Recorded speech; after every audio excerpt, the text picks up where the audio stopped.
Okay, let's get the triggering cliches out of the way, and while we're at it, assess their validity.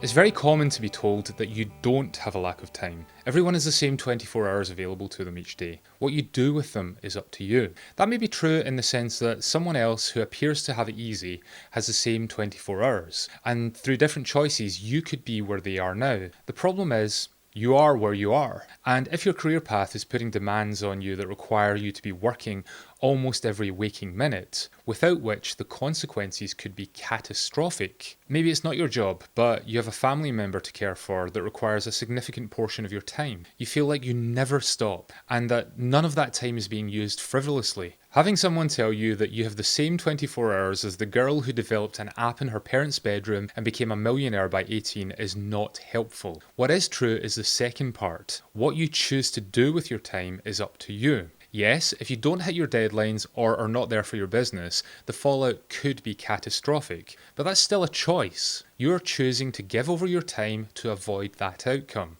You could choose differently and accept the outcome. The family member that requires your care, you could choose not to give them so much of your time. It may feel callous, uncaring, or the wrong thing to do, but the fact remains it is still a choice. And it's important to see the distinction.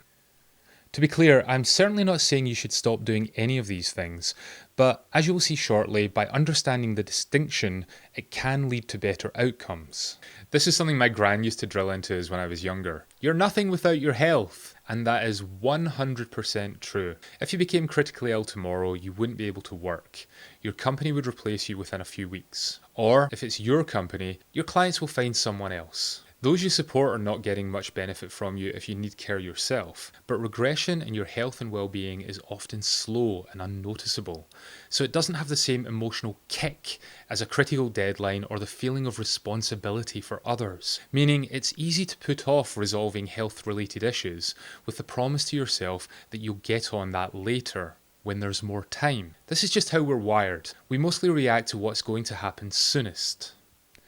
This has been validated under scientific testing. As I'm sure you know, different parts of our brain respond to different types of information, and by monitoring brain activity, it's possible to know how someone is processing the information. There have been several studies in this area, one of the most recent being published in 2019, which I'll link below. The highlights being, when faced with our own mortality or the effects of our actions, our brain processes anything other than immediate threat as something happening to someone else.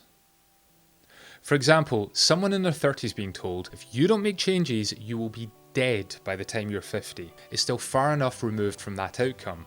What their brain interprets that as is, if you don't make changes, someone will be dead by the time they're 50. So when in a previous video I pointed out that it is estimated that over 5 million deaths every year could be avoided with a very small increase in daily movement, it's easy to dismiss that as applying only to other people, rather than finding a route to implementing the increased movement yourself. We can go deeper into that in a future video. For now, I simply wanted to point out why we are able to avoid following through on changes that we know logically are necessary for our long-term health.